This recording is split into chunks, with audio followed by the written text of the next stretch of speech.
មែ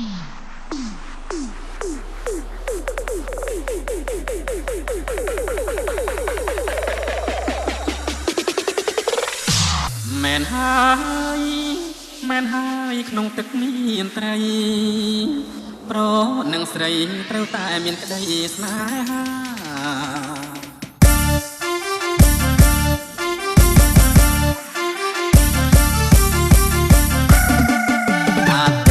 អ្នកណាក៏ស្រឡាញ់អ្នក